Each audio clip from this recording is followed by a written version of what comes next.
Good evening, everybody.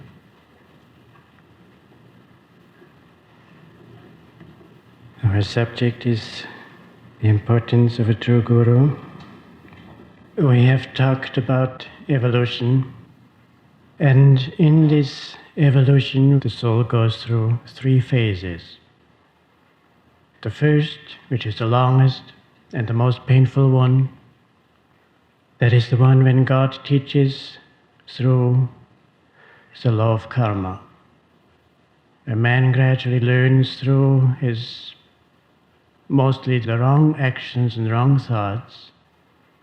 And after a long time, many incarnations, he begins to ask the final questions or the basic questions: what is life all about? And he seeks answers to those questions. And that's the second stage, where God is teaching through books and teachers. And then when the devotee becomes convinced that the purpose of life is to find God, and his yearning, his desire becomes strong for God, then he enters the third stage in his evolution. And that means God comes in a most direct form as the Guru.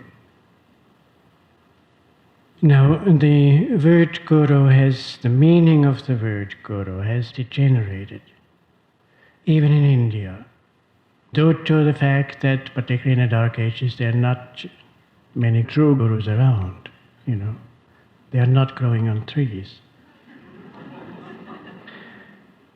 And also perhaps because of wrong translations. For instance, in the Bhagavata, which is one of the main scriptures written by the same sage, Vyasa, who wrote the Bhagavad Gita, the Mahabharata, there he talks about a sage in ancient India who had 24 teachers, and in some of the translations this is interpreted as 24 gurus. Now I just want to give you a couple examples of what those teachers were. One is the air, another one is the moon, another one is a bee, another one is a little child. Of course, we can learn from all sorts of things. For instance, just as the air carries good and bad odors and is not affected by it, so the sage goes through life being exposed to all kinds of bad and good experiences, and inwardly he is not affected by it. Or the moon, even though the moon is changing its appearance, in actuality the moon is always the same. And so likewise the sage, even though there is an outward seeming change through outer experiences, through life and death and so on, the soul is ever unchangeable. The sage, who is beyond the 3 gunas, is happy and carefree as a little child. But the little child due to ignorance, and the sage due to realization. Now, obviously, when we look at those teachers or gurus, it isn't the same as what we think the guru is. The guru is not just a teacher. The guru is one that is appointed by God to lead that devotee to God realization. That means he is not only teaching, he is not only giving inspiration, he takes on the actual responsibility for that devotee to lead him, to take on, to a great extent, the burden of karma, and to gradually open doors one after another according to the readiness of the disciple, and finally opens the last door to the last stage of God communion, God realization. And that means that a true guru has to have, in order to be able to fulfill to fullest capacity that divine task, he has to have unbroken oneness with God. He has to have certain qualities, such as omniscience. He has to know the past of his disciple, past incarnations, in order to know what karmic conditions are coming up in order to help and to minimize the blow or doing away with it completely. He has to have omnipotence to be able to do that. And above all, he has to be omnipresent, because sometimes it happens that the disciple and the guru are not physically on the same plane. The guru is omnipresent as God is omnipresent, in order to be with that disciple anytime, all the time. Now I want to go into the last stages of evolution, and you see from there the Master talks in the lessons about different degrees of masters. He said that Jivan Mukta, this is a Sanskrit word. Jiva means the soul, Mukta means free. He says that Jivan Mukta in a strict sense applies to a yogi who, by refraining from new desires, has destroyed the very root cause of reincarnation. A Jivan Mukta, however, may be required to return to earth if all seeds of his past actions have not been totally roasted by the fires of wisdom or realization. Some Jivan Muktas destroy all past material karma after death by certain work in the astral cosmos. Completing their lessons in the astral spheres, they do not have to return to this earth. In other words, if a person is free from earthly desires, even though he has still some karmic debts to pay, so to speak, he is not required to come back to this earth. He can work it out in the astral. Other Jivan Muktas are able, on this earth, to materialize past karmic actions in visions and thus exhaust their reincarnation-making power. The next stage, a Paramukta, or Siddha. That is a soul that is free, has freed himself completely from the physical and the astral and the causal karma, and is a free soul. And then when a Siddha, after leaving the body, completely free from all three planes, when such a one returns, and this happens very rarely, usually they don't come back, If such a one comes back, then he is a divine incarnation, an avatar, supernal blessing to the world. Now, I remember when I came in the later years of Master's life, there was a discussion among the monks, is our Guru an avatar or is he not? Then he went out to the desert to finish his writings, and he called me out there too. And that thought came again, is he an avatar or is he not? And then I remember reading in the autobiography when he said an avatar's body is not under the compulsion of duality. An avatar's body does not cast a shadow. I thought, well, that's very simple. All I have to do is look and see whether his body casts a shadow. Master, of course, worked inside, dictating his interpretations of the Gita at that time, and I was doing construction work outside. The Master came out about 2 or 3 times a day and talked with us. The monks had a little cottage about 4 miles away from Master's place. And so that one morning as we were driving, I thought, now today I'm going to look. And so I worked there all day long. The Master came out 2 or 3 times and talked with us and so on. And when I sat in the evening in a car to go back to our cottage, I thought, I forgot. I thought, tomorrow. Next morning, as I sat in a car, I said, now, today, I'm going to look. Same thing happened. I forgot. Even though I had seen him, he had come out and talked with us and so on. And so it went on day after day after day. First I thought, it's just an accident. But when it went on day after day after day, I thought, no, there's something fishy, He has something to do with it. And then I thought, all right, I sit down and I think it over. And I did, and I thought, all right. He himself said he could fill the largest halls and he could draw hundreds of thousands of people through miracles and so on. He said he was not interested in that. No phenomena. He said, I am interested in those that are sincerely coming with the one desire, to love God and to find God.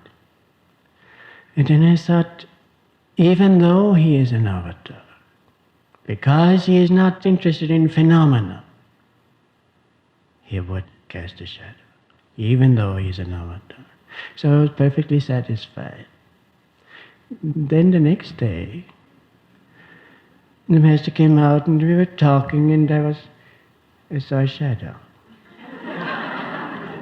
And I followed that shadow and up the Master's body and into his eyes. And his eyes were dancing with laughter.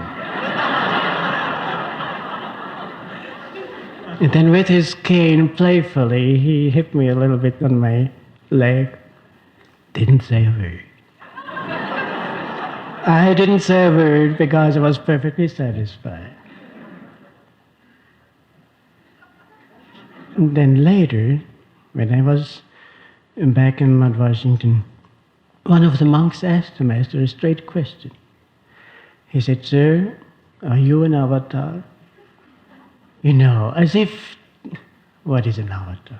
How can we understand with our little human intellect what an avatar is? But he asked the question. And Master's answer was, yes. A teaching of this importance could not have been brought by a lesser one. The Master came with a world mission. He came to bring again to the West Kriya Yoga, which had been forgotten during the Dark Ages, just carried through by a few. And Larry Masha forbade his disciples to start an organization to spread the teachings of Kriya Yoga, because he knew that job was assigned to Paramahansa Yogananda. Not only to spread the teachings of Kriya Yoga, but to keep the teachings pure. Now, you have this in the lessons when the Master said, implicit in the techniques and teachings of SRF are the help and blessings of the SRF gurus. That means that a guru, true guru, as I said before, is not just teaching or just giving inspiration. He takes on, to a great extent, the karmic burden of a disciple.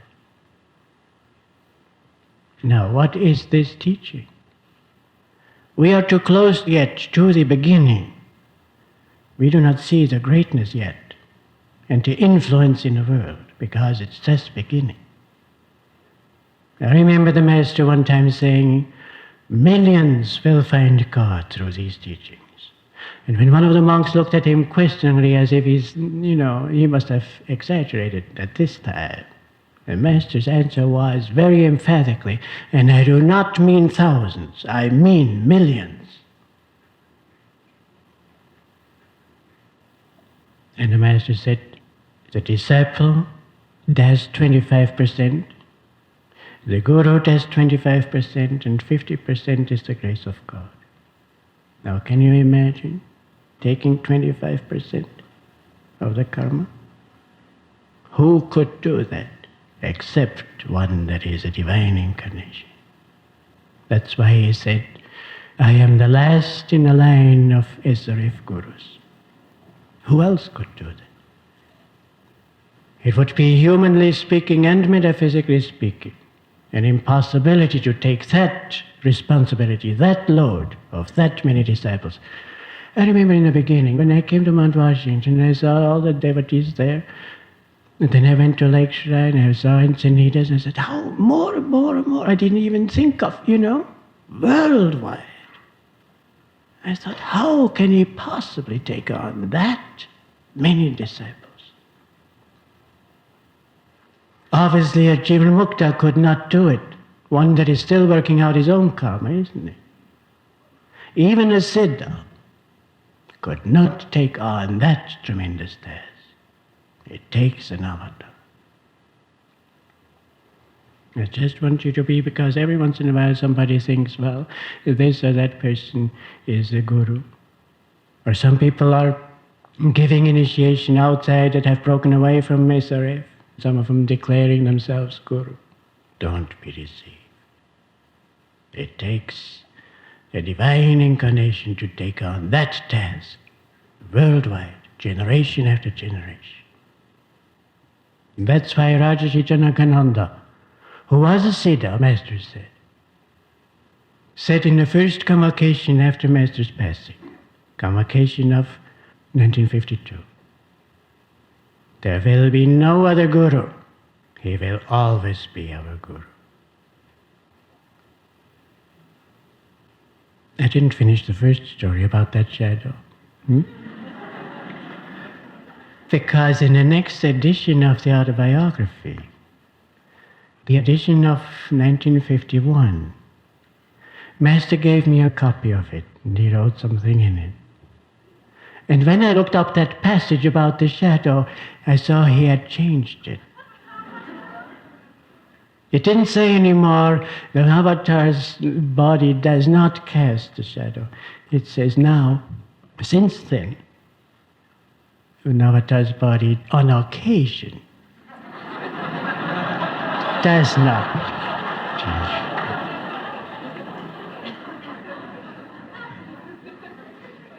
Now you may ask, why then, if he was indeed a divine incarnation, why did he have to go through as a disciple through the training by his guru Sri Yukteswarji, if he was already perfected? Well, an avatar teaches not only through words. He is a living scripture. He is teaching through the example of his life. And when you read carefully, you read the autobiography carefully, you find everything that he wrote about his own experiences and so on. These are lessons for us. He had disciples already long before he met Sri Yukteswarji. When he was a little schoolboy, one time during class, he wrote on a slip of paper, "I am your guru," and shoved it over to one of his classmates. And that, that boy thought it was a joke, and this is quite serious. So he very gravely shook his head at him and said, "Naughty boy, naughty boy." But the next night, that boy had a spiritual experience where God confirmed to him that indeed little Mukunda was his guru.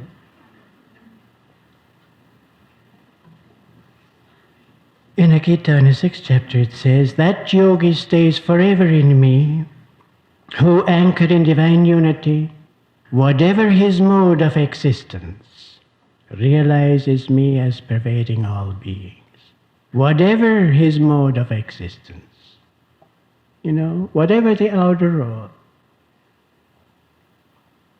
In the next verse it says, "O Arjuna, the best type of yogi is he who feels for others, whether in grief or pleasure, even as he feels for himself."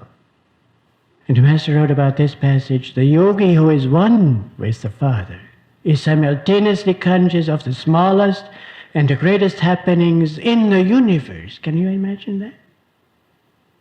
One that is one with God is simultaneously conscious of the smallest and biggest happenings, anything, everything, in the whole universe.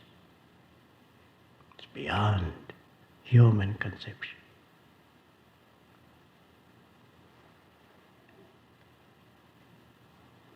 And so he said, a devotee who perceives God in all beings feels naturally as his own the pleasures and pains of other beings. He wishes evil to none, but tries to do good to all. The accomplished yogi is conscious of God alone. When he seemingly identifies himself with his body and outward works, he appears like an ordinary mortal. But within himself he ever retains the consciousness of the ever-blessed Lord. That's why sometimes it's very difficult to recognize such a great soul. If you read the Bible, very few recognize the stature of Jesus. And it was the same thing with the Master. Many saw him. Very few recognized him as what he was. Because he seemingly identifies himself with his body and with his outer robe. He appears like an ordinary mortal. A person has to be purified. So evolution has to be purified in order to indeed recognize such a one. And Dayamata told us that shortly before the Master left, he said to her, much later when I'm gone, people will know what I am. And Dayamata commented on that and she said, mind you, he did not say who I was, but what I am. Meaning that consciousness is eternal. That's one with God. When he talks about this, about he feels for others. I remember one time when the Master was going out to the desert, and the other devotees, most of them were waiting outside near his car, and I was walking with the Master and from the elevator in the basement of the administration building to the door. And then a lady came, a devotee, and poured out her problems tearfully, all emotionally to the Master. And I, because I was with him, I couldn't help but, being there and hearing it. And as she was crying and so on, I thought, what she is going through is really not very much. It was just seemed to be just a little thing. But the Master had an entirely different attitude. He listened to that woman as if it were, the most important thing in the whole world. Utter sympathy, just like a mother that feels for and feels with a child. And consoled her, and when she was gone, he looked at me and he said, I live the lives of all of you. And he said, I live both roles, the human and the divine. And sometimes it's difficult to keep them apart. That is the Guru. He feels for us, just like a mother, more so. Then going on with that commentary, the yogi who is free even while feeling the pleasures and pains of his body is one who can retain God consciousness, no matter what the body is going through. Further, he feels the pleasures and pains of others, yet beyond all experiences of duality, he realizes the cosmic blessedness of God, ever transcendentally existent. Such a yogi tries to help others to realize God and to rise above the alternations of pain and pleasure, born of body identification. In other words, when the Master was here, he functioned on all levels. It was almost towards the end of his life. Not the very end, he was physically all right then, but there was a period when he was working out heavy karma for many devotees. And one time I was upstairs in his quarters, and I, with another monk, lifted him. And as we did so, he groaned with pain. And at the same time, I felt such joy I could hardly stand it inside. And I thought, he is suffering so much, and I am going almost out of my mind with joy, And I felt very bad, outwardly speaking, because I felt so good, And I thought, if I only could take a little bit of his burden. Can you imagine me? Of his burden that he took off. And then he looked at me and smiled and he said, "Don't worry, your share will come."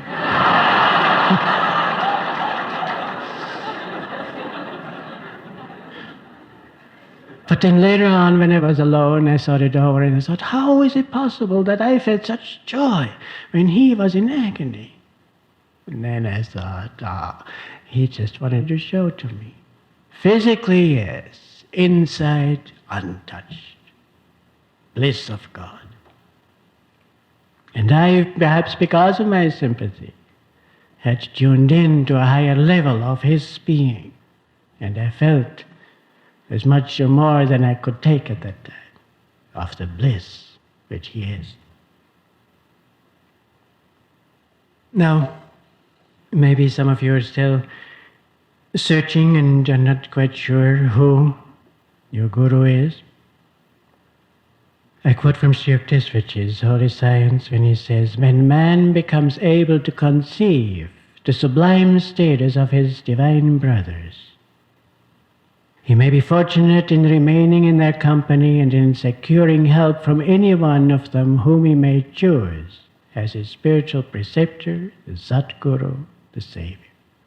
Now we have two thoughts here. First of all, be able to conceive the sublime status.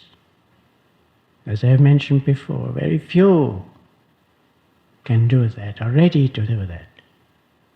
And when he talks about these divine brothers, isn't that wonderful? That great master, Sri Yukteswar, is saying, divine brothers, we are not different from a master. In essence, we are all children of God. There is no difference, the master used to say, there is no difference in kind. There's only difference in a degree of realization. He always said, you are the same as Christ. Only you have to remember. The difference is in degree only, not in kind. And then, whom he may choose as his spiritual preceptor, Satguru, the Savior. In other words, God leads us to a path. And then he doesn't take away the principle of free choice, free will. That remains. And then we have to make the choice. And then Sri Yukteswar says, when he talks about being fortunate in remaining in their company, to keep company with a God-like object, meaning the Guru, is to associate him with our heart's love. By keeping the appearance and attributes fully in mind, and by reflecting on the same and affectionately following his instructions, lamb-like. And then he goes on saying, to keep company with the Guru is not only to be in his physical presence, as this is sometimes impossible, but mainly means to keep him in our hearts, and to be one with him in principle, and to attune ourselves with him. Remember, he is omnipresent.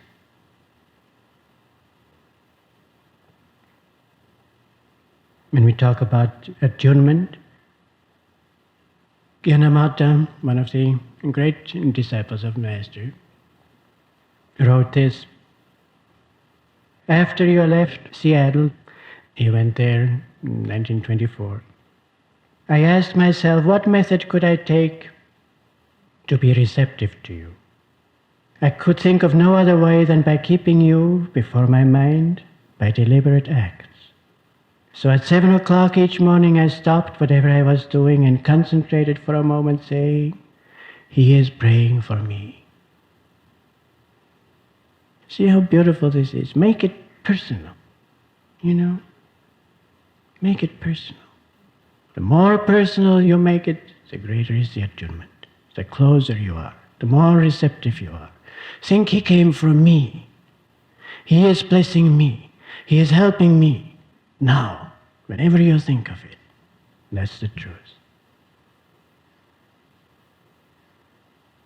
I mentally followed you around the country as you went from city to city on lecture tour.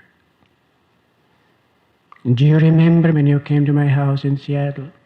Silently you looked at the pictures of holy men, and then turning your back to the long row of windows, you prayed for me very softly and gave me my first blessing, the one that enabled me to hear the Om. After that, as long as I remained in Seattle, a vase of orange flowers stayed on the floor to mark the spot where you stood. In my room now is the rosary from the Mount of Olives, together with Kriya beads and the little white stone you blessed for me the last time I was ill. All were given by you, so all are sacred. It would make this letter too long to write all the things I have done, that you might be a real presence with me in my room, in my mind, in my soul. The path by which you reach me is now a well-beaten one. I no longer need external aids, but I like them just the same and add another to the list whenever one occurs to me. Do you see? Just little things. Make it simple. Because practicing the presence of the Guru, it's really very simple. We're always thinking about something, isn't it? All we have to do is check our thoughts. Some people always think about money. Some people always think about their problems. Some people always think about themselves. Why not think of the Guru? The other things, they don't help us very much. The Master wrote to a disciple residing far away from the Guru can practice a spiritual method of communion. The Guru, being one with God, is present everywhere, including the wisdom center, point between the eyebrows, of all men. At the end of meditation each night, the disciple should concentrate at the point between the eyebrows and visualize the image of his Guru. Thinking of him with love and devotion, the disciple should ask the questions he wants answered. If visualization and concentration on a Guru is deep, the disciple will invariably receive silent answers to his questions in the form of new inner perceptions. Do you understand? Not phenomena, not hearing voices, not that. But through the attunement, consciousness is lifted and intuition flows. And the devotee is receptive to the guidance, to the blessings of the Guru.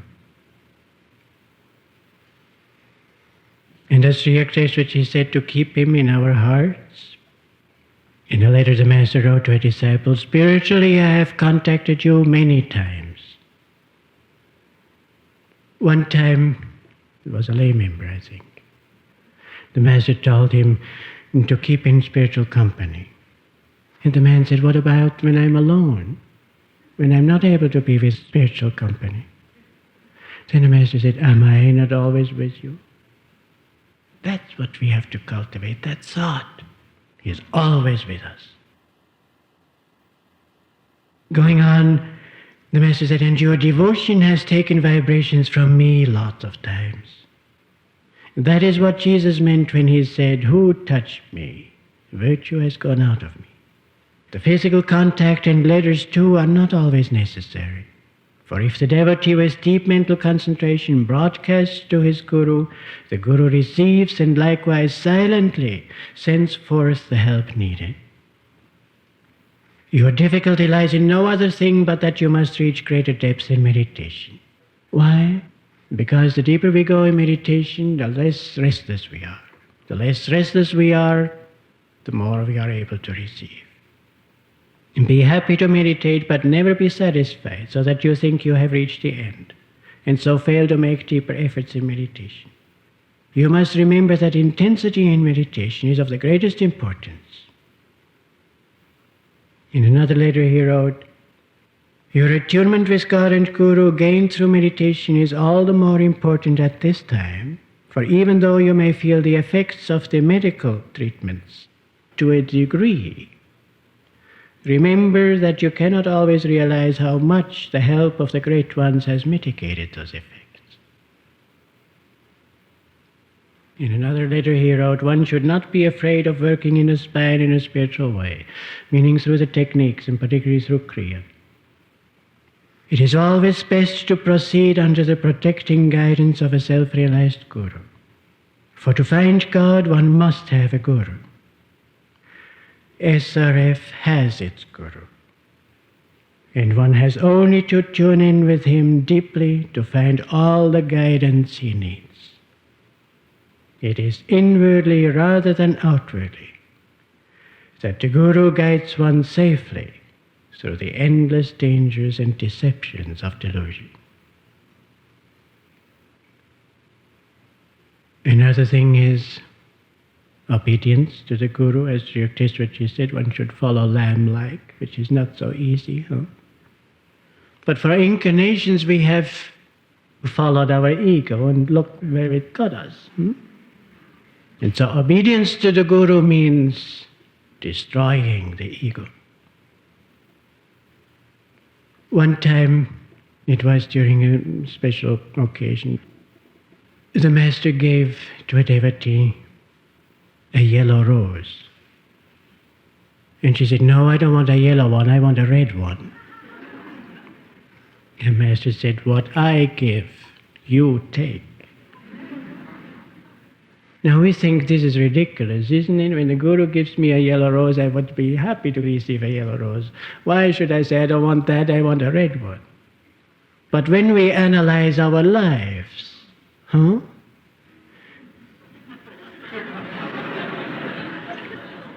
I see it at home, When a test comes, when some condition or a circumstance or a situation comes that we do not like, we say, no, I don't want that, I want the red rose. Now, you have to understand that it is not the Master who gives us those tests. I think there's much misunderstanding there. The tests come because we have created those tests. In a sense of nothing hurts us if we are free, isn't it, from that particular thing. So if it hurts, it means it is our karma. We have created it. The Master only arranges situations like that once in a while so that we can work it out faster, to put us into conditions so that we can work it out, because we've got to work it out anyway. But remember, most of it, he takes. Most of it. One time a lady gave the Master a plant, and he was very appreciative. The slightest little thing somebody did. And he said, oh, how wonderful. I know exactly the place where I'm going to put it at Lake Shrine. And she said, oh, no, you are not going to put that at Lake Shrine. This is going to be planted right here in Mount Washington. Aren't we doing that all the time? He said, all right. All right. I had been in the ashram just a few days when the Master went to San Francisco to give a lecture on yoga, and in those days people wanted a demonstration of what yoga is all about, and he took one of the monks who happened to be my roommate along to demonstrate yoga postures. We do not emphasize that very much, and my roommate said, now I have to go and do those postures in front of all those people. I have never practiced, I cannot even do the lotus position. He sat down and he said, look, he tried, he couldn't. I said, don't worry. If he asks you to go, everything will be all right. I was very happy that I didn't have to go.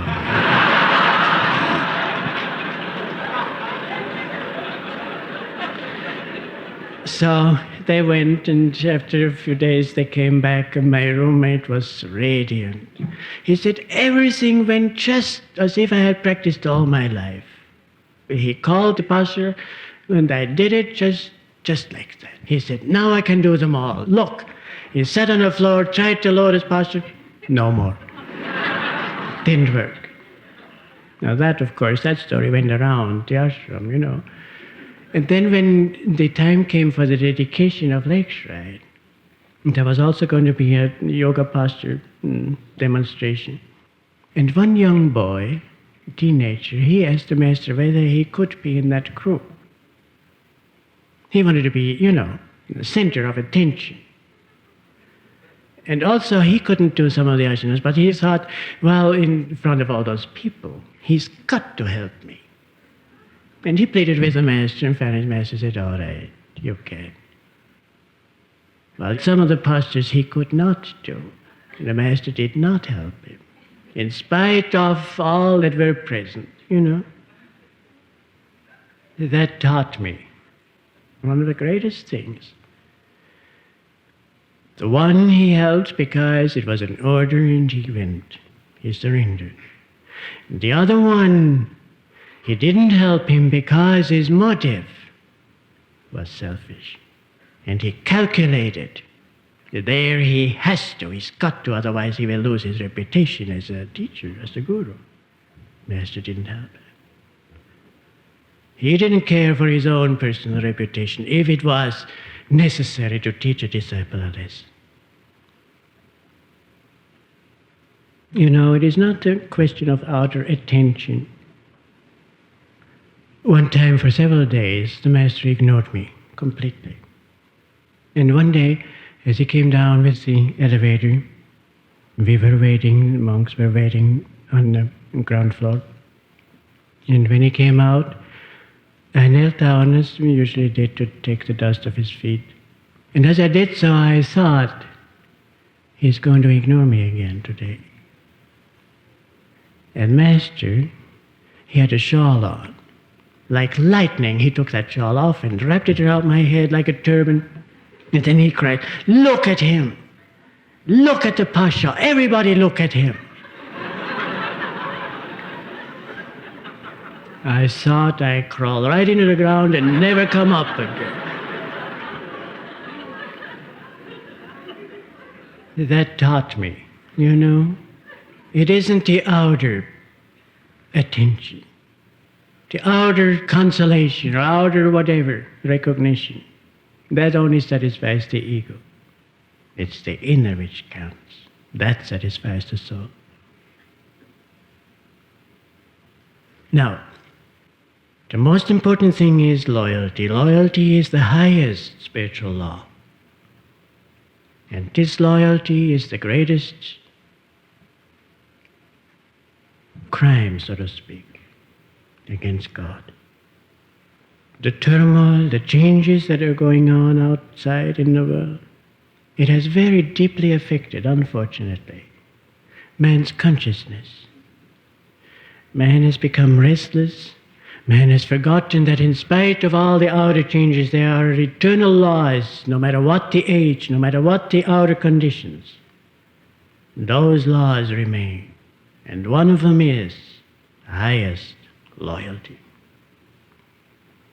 You do not see much loyalty anymore in business, in politics, switching allegiance, isn't it, according to what a person can gain. In human relationships, if I don't get what I want, finish, look for somebody else. Same thing on a spiritual path. If a test comes along, if some instruction comes along or something like that that we do not like, we say, oh, I don't have to put up with that. I look for somebody else. I look for an easier teacher. Doesn't work that way. The Master said about loyalty, many persons worry about becoming narrow-minded before they have learned to be balanced.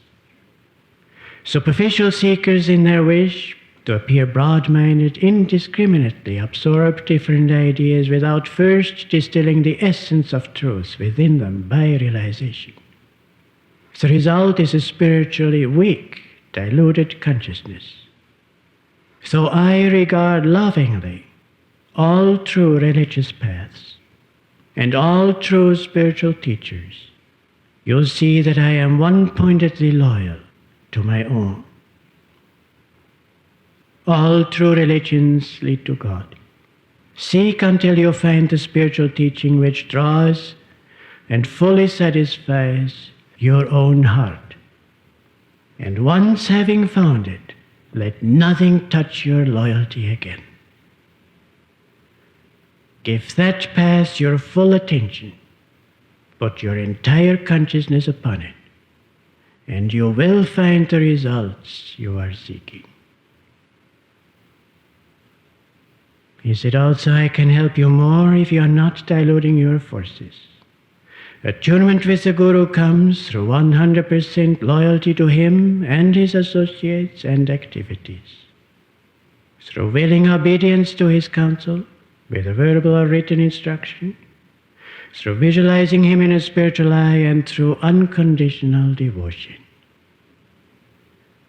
In the souls of those who are in tune with him, the Guru can establish a temple of God. That is the law.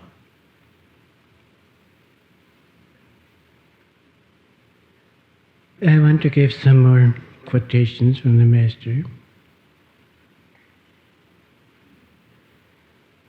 Some we have in the lessons. Spiritual results are attained by practice of the Guru-given techniques and principles, and by devotion to the Guru's work. In other words, the Guru-given techniques and principles. What the Master gave us is enough. We don't need anything else. Everything else dilutes, is a waste of time. Because remember, implicit in the techniques and principles is the blessing and the help of the SRF Gurus. It is through inner attunement. When you read, for instance, the story of Teresa Newman in the autobiography of a yogi who had the stigmata, I think very few people really understood. Most people just start seeing she has the stigmata. It's an outer manifestation. It's extraordinary. And forget the deeper meaning of that. The deeper meaning is that the person has to be so in tune with his Guru. Such oneness. And this is an outer sign that God permitted in that particular case to show. This is the utter attunement. So that even the outer signs manifest in the body. And it doesn't have to be that way, you know. God is teaching a lesson sometimes in such a way. This is what we have to strive. I saw that in Rajarshi Janakananda. Utter. He was a giant. Not only spiritually, but also outwardly. He was a giant of intellect. He was the most simple of men. He hardly talked when he was with us. When he said anything, he said, Master's light, Master's love. He was so absorbed with it, he radiated it.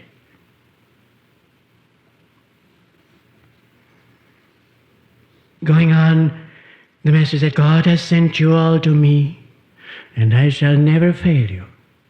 All I ask of you is this one thing, never try to deceive me, for you cannot. Always be sincere with me, because I am right inside your hearts, and I feel your every thought.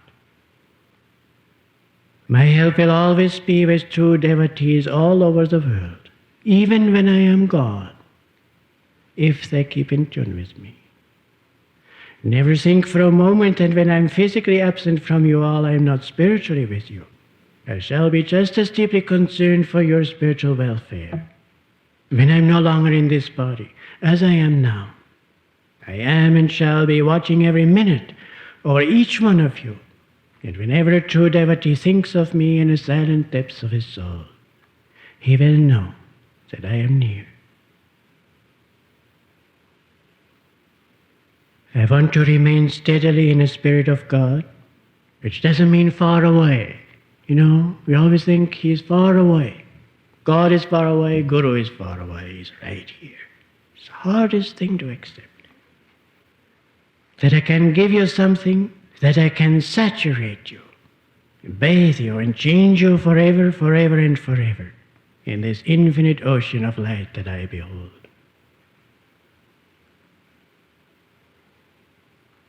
The Master said, the Guru, being one with God, is present everywhere. Concentrate between the eyebrows. Think of him with love and devotion. In this way you can contact him even after he has left the mortal form. So again and again he says the same thing. I am with you. I am within you. When you practice the techniques, as I said before, don't just think of a cold science or a mechanical science. Then it becomes drudgery. Think of it that it brings you inside. It leads the energy inside, leads the consciousness inside where he is waiting for you. He's right there. And then people ask, what do I do then? Well, what do you do then? There is a very simple, the most simple and the most profound formula of meditation is, I look at him, he looks at me. Huh? I'm not just looking, it flows. Think of it. If you are within the presence of the Master, what do you do? Do you ask, what do I do now? Huh? It flows, isn't it? Whether he talks, that's fine. If he is quiet, you give. You are in that presence and you are open. You give your devotion and you are open and you receive. Make it simple. Make it very simple. The more simple you make it, the closer you are.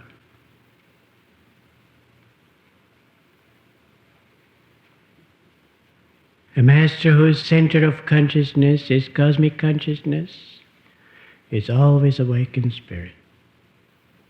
You remember the story in the Bible when Jesus was in a boat and was asleep and the storm came and the disciples were afraid and woke him up? And he said, "O ye of little faith," because they thought he was asleep. One that has infinite consciousness is ever awakened spirit. Same with the Master. No matter what we did when we were far away or what we were thinking, he always knew.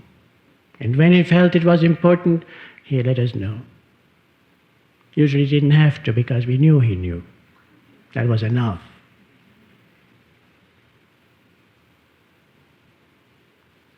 The Master said, "Those that shall be in tune with me even after I have left these shores, and who shall steadfastly follow this path to the end of life, by the help of God, I shall be able to help them." One who deeply meditates on the image and mentality of a spiritual man attracts his nature and partakes of his spiritual magnetism. It's a law. It's a law of magnetism. Now think of it. If we are thinking of a problem constantly, or if thinking about ourselves constantly, what do we draw? The law of magnetism works. If we think of God, God is very difficult to understand because the mind cannot conceive that. Mind is used to form. We have been informed so many times, so many incarnations. That's why he said, visualize the image of the Guru. And thinking of that, you attract, through the law of magnetism, you attract his nature and you partake of his spiritual magnetism. Swami Kripalananda in the autobiography talks about his Guru Lahiri Mahasaya, and he said, the Master was a living temple of God whose secret doors were open to all disciples through devotion. Thought, devotion. And if you think you have not been here when he was here living physically, the Master said, I know those souls who are really interested, and I know those souls who are destined to come in the future, who will follow this path steadfastly. I am with them, and they are with me. The Master is beyond those aspects of delusion. Time, space, doesn't exist in his consciousness. He's here, he is now.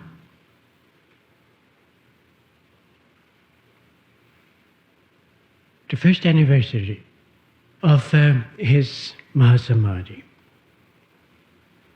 I was stationed at Hollywood Ashram Center at that time. In the afternoon, Brother Bimalananda and a couple others and myself went to Forest Lawn.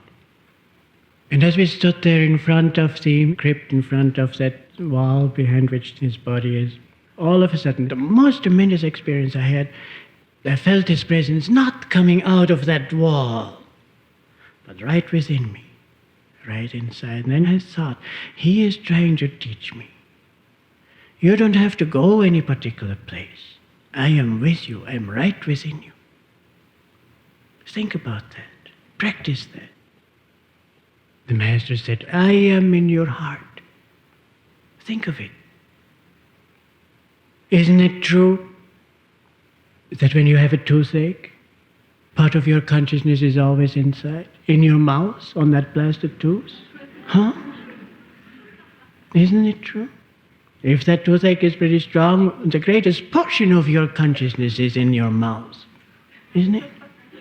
Regardless of where you are or what you are doing.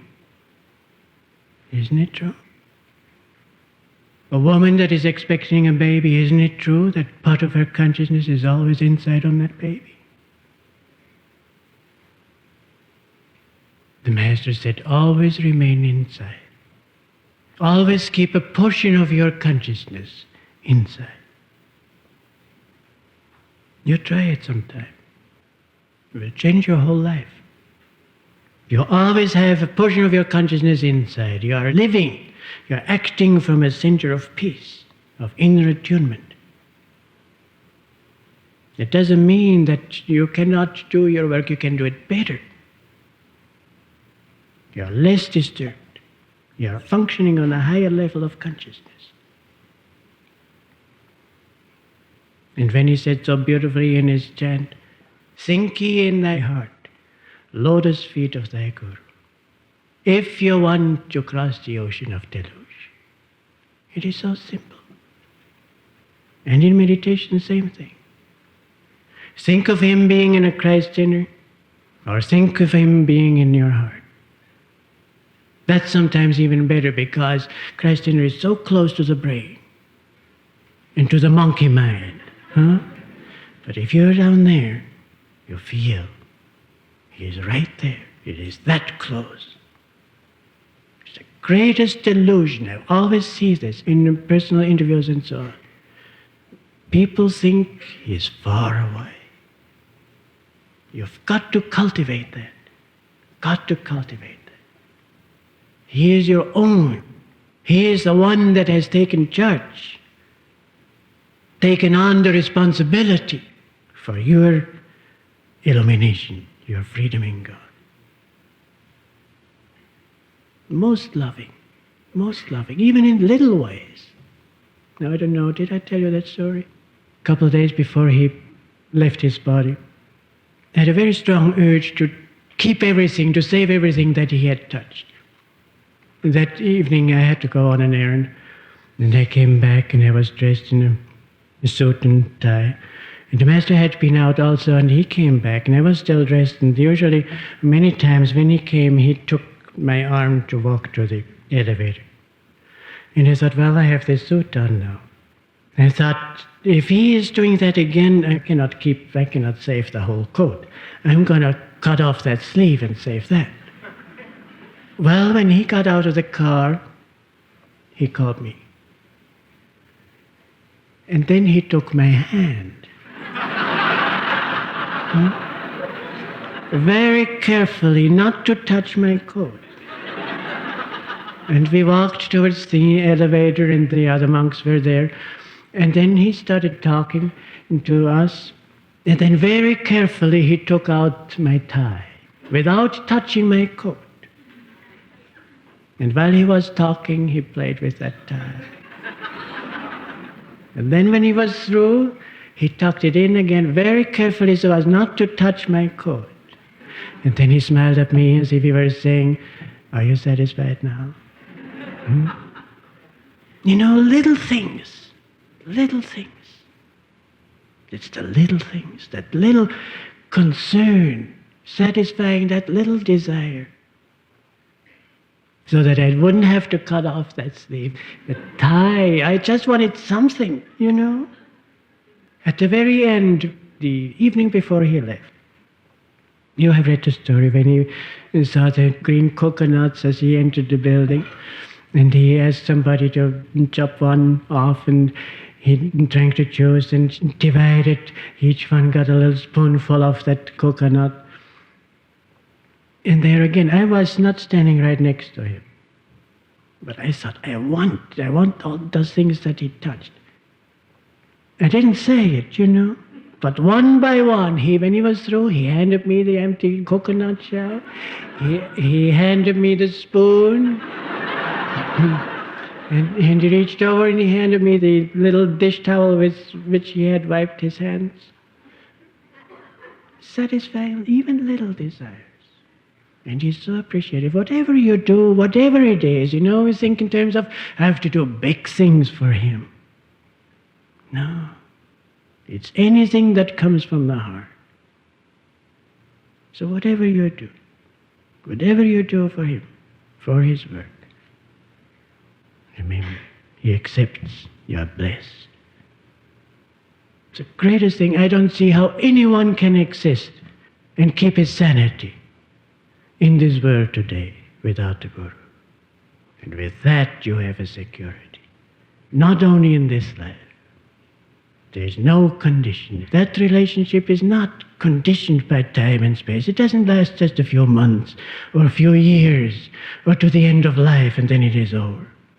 It's unconditional. Ordinary human relationships, what do they say?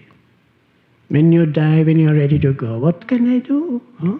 You say, goodbye, darling, it was nice, you know.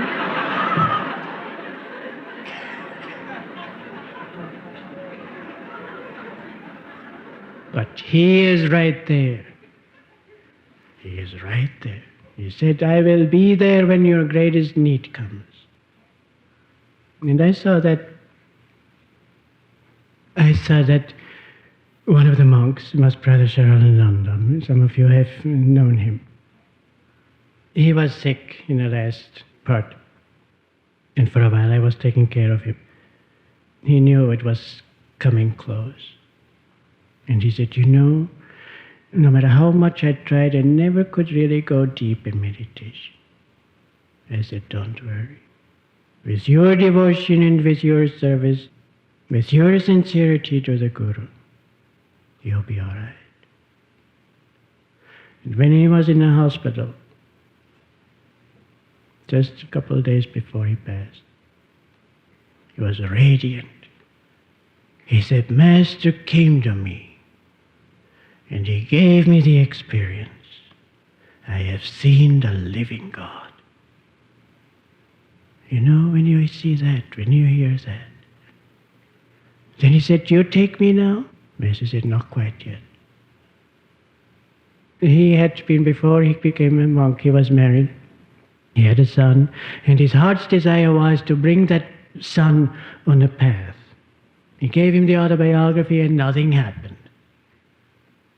And as his father, Sharananda, was in his deathbed, his son came.